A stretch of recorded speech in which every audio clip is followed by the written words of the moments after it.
కృష్ణ గారు అంటే అప్పటికి అంత ఇదిగా గ్రహణం సినిమా నేషనల్ అవార్డు వచ్చింది. అవును. ఆ కొత్తలో నాకు గ్రహణం సినిమా ఎక్కడ చూడాలి అంటే అప్పట్లో ఏదో వెబ్సైట్లో పెట్టారు. ఆ వెబ్సైట్లో ఆ సినిమా చూసి తర్వాత ఆయన ఒక ఇంటర్వ్యూ ఎవరెవరు చేస్తే ఆయన ఫ్రెండ్స్ కెనడాలో ఎవరెవరో పేర్లు చెప్తే అసలు వాళ్ళందరికీ ఫోన్ చేసి మోహన్ కృష్ణ గారి నెంబర్ కావాలని చెప్పి అడగడం అలాగేదో జరిగింది అప్పట్లో. Okay okay. సో ఏమన్నారు మోహన్ కృష్ణ గారు ఇట్లా ఫోన్? థ్యాంక్ యూ అండి, చూద్దాము, నేను ఇప్పుడు ఏం చేయట్లేదని చెప్పి ఫోన్ పెట్టాను. ఆ తర్వాత అష్టాచమ్మ టైంకి ఆయన గుర్తులేదు, అంటే ఆయనకి ఎన్నో కాల్స్ వస్తాయి. ఇదివరకు మీకు చేసేవాడిని అండి ఇలాగని చెప్పాను అప్పట్లో. సో ఆ తర్వాత బాలా రాజశేఖరని గారని గ్రీన్ కార్డ్ ఫీవర్ అని ఒక అమెరికన్ క్రాస్ ఓవర్ ఫిల్మ్ తీశారనమాట. ఆయన నెంబర్ దొరికింది. ఆయనకి ఫోన్ చేస్తే నేను ఇప్పుడు ఏం చేయట్లేదు, ఏమైనా చేసినప్పుడు నీకు చెప్తా అన్నారు. తర్వాత 2 ఏళ్ళకు 3 ఏళ్ళకు ఇంకో సినిమా మొదలుపెట్టారు. మళ్ళీ ఫోన్ చేసి ఏమంటే చెప్తా అన్నారు అంటే, ఒక షెడ్యూల్ అయిపోయింది, మరి అసిస్టెంట్ డైరెక్టర్గా ఉంటావా అన్నారు. ఉంటానని చెప్పా. సో అప్పుడే నాకు గ్రాడ్యుయేషన్ అయిందనమాట. కాన్వకేషన్ ఇలా అయింది. నెక్స్ట్ డే నేను కాలిఫోర్నియాలో ఆయన దగ్గరికి వెళ్ళిపోయి ఆయన సినిమా తీస్తుంటే ఆయన దగ్గర అసిస్టెంట్గా పనిచేశాను ఒక 4 రోజులు. ఓకే. అట్లా మొదలైంది. ఆ తర్వాత అష్టాచమ్మ ఆడిషన్లో అది థియేటర్లో మీరు ట్రైనింగ్ ఆర్టిస్ట్గా ఉంది. ఈ మెల్లిగా అయ్యే టైంలో ఏంటంటే నాకు న్యూయార్క్లో ఒక ఫిల్మ్ స్కూల్ ఉందండి, Lee Strasberg theatre and film institute అని. అందులో చాలా గొప్ప గొప్ప వాళ్ళు చదివారని విన్నాం. విన్న తర్వాత అందులో నేను కూడా చదివితే గొప్పవాడిని అవుతానేమో అని చిన్న అనుమానం కలిగి అక్కడ ఎలాగన్నా చదవాలని ప్రయత్నించి నాకు న్యూజెర్సీలో జాబ్ వచ్చిందనమాట.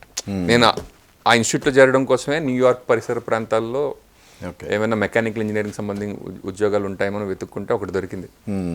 దొరికినప్పుడు నేను న్యూజెర్సీలో జాబ్ చేస్తూ ఉండేవాడిని. 4 o'clockకి జాబ్ అయిపోతే కరెక్ట్గా 4:40కి ట్రైన్ ఉండేదన్నమాట. 4:40కి ట్రైన్ పట్టుకుని న్యూయార్క్కి వెళ్తే 6 నుంచి రాత్రి 10 వరకు అక్కడ యాక్టింగ్ క్లాస్ జరుగుతుండేది. మళ్ళీ రాత్రి 12కి ఇంటికి వచ్చేవాడిని. అట్లా న్యూయార్క్లో లీ స్ట్రాస్బర్గ్ ఒకటి చేశాను. తర్వాత బాలాగారితో మాట్లాడినప్పుడు, నువ్వు సినిమాల్లో చేయాలనుకుంటే ఫస్ట్ నువ్వు రైటింగ్ నేర్చుకోవాలని చెప్పి నన్ను UCLAలో స్క్రీన్ రైటింగ్ డిప్లొమా చేయమని చెప్పారు. ఓకే. అప్పుడు నేను అదొక 6 months అదొకటి చేస్తాను. అక్కడ ఒక స్క్రిప్ట్ డెవలప్ చేయాలి. 6 months అని కాదు కానీ 10 weeks ప్రోగ్రామ్ ఎంతో అది. బిగినింగ్ నుంచి ఎండ్ వరకు ఒక స్క్రిప్ట్ డెవలప్ చేయాలన్నమాట. ఓకే. అది చేశానండి అంతే. ఏం స్క్రిప్ట్ అది? కర్ణుడి మీద రాశా. అవునా? అదేమో వాళ్ళకి ఎవరికి నచ్చలేదు పెద్దగా. ఏంటంటే ఫస్ట్ ఆఫ్ ఆల్ అక్కడ అందరూ అమెరికన్స్ అనమాట. అమెరికన్స్ అంటే ఎంత ఇంగ్లీష్ లాంగ్వేజ్ మందైనా ఆ కల్చర్ తెలియకుండా వాళ్ళ ఇళ్ళల్లో ఎలా ఉంటారు, వాళ్ళ చర్చికి ఎలా వెళ్తారు, లేకపోతే వాళ్ళ స్కూల్స్ ఎలా ఉంటాయి, ఇవన్నీ తెలియకుండా మనం వాళ్ళ దాంట్లో మనం స్క్రిప్ట్ రాయలేం. ఆయన అంటూ ఉండేవాడు, ఏది ఇది కాదు అంటే, నాకు లాంగ్వేజ్తో పని లేదు, నేను ఇండియా వెళ్ళిపోయి నా సినిమాలు నేను తీసుకుంటా, నాకు క్రాఫ్ట్ వేరు లాంగ్వేజ్ వేరు అని చెప్పి మృత్యుంజయ అని ఒక మరాఠీ నవల్ ఉందండి.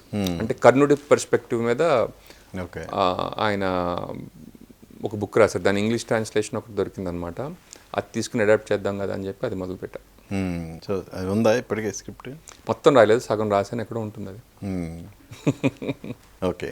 తర్వాత జాబ్ ఎన్నాళ్ళు చేశారు? 2 years, 2.5 years. అంటే ఫస్ట్ ఒక 6 months ఒక జాబ్ చేశాను, 2 years ఒక జాబ్ చేశాను. ఆ తర్వాత ఇండియా వచ్చారా? ఆ తర్వాత ఇండియా వచ్చాను. అంటే కేవలం ప్యాషన్తో సినిమా అంటే జాబ్ ట్రాన్స్ఫరా, లేదంటే ఆర్టిస్ట్ కావాలనే కోరిక? ఎలా? లేదు, అసలు ఫస్ట్ అష్టచమ్మ అప్పుడు సెలవు అడిగితే 1 రోజులు ఇస్తామన్నా. సరే అని చెప్పి వచ్చేసిన తర్వాత 1 రోజులకి అవ్వదు కదా. సో వాళ్ళు ఇంకా ఎప్పుడు వస్తావు అంటే నేను రిజైన్ చేస్తున్నా అని చెప్పేసాను. ఆ తర్వాత వెళ్ళి ఇంకో జాబ్ చేసి తర్వాత ఇంకా నాకు అష్టజమ్మ అయిపోయిందనమాట. అయిపోయిన తర్వాత కూడా నేను అక్కడే ఉన్నా. అక్కడే ఉండి ఇంకో సినిమా ఏం చేద్దాం మనకి ఏం పెద్ద ఐడియా లేదు. వంశీ గారు నాకు ఒక సినిమా చేద్దామని చెప్పారు. ఆ తర్వాత ఆ సినిమా కూడా ఆయన క్యాన్సిల్ అయిపోయింది. తర్వాత మళ్ళీ నేను సినిమా తీస్తున్నాను, సరదాగా కాసేపు వస్తావా అంటే అప్పుడు ఇంక నేను ఇండియా ప్యాక్ చేసుకుని వచ్చాను అనమాట. ఏమనలేదు ఇంట్లోనా అంటే అప్పుడే మా ఫాదర్ రిటైర్ అయ్యారు. అమెరికాలో ఉంటే అక్కడే ఉంటారు, వాళ్ళు ఇక్కడే ఉంటారు, దానికన్నా నేను ఇక్కడే ఉంటే వాళ్ళకి ఆనందం కదా. సో అప్పుడేమనలేదు ఇంకా.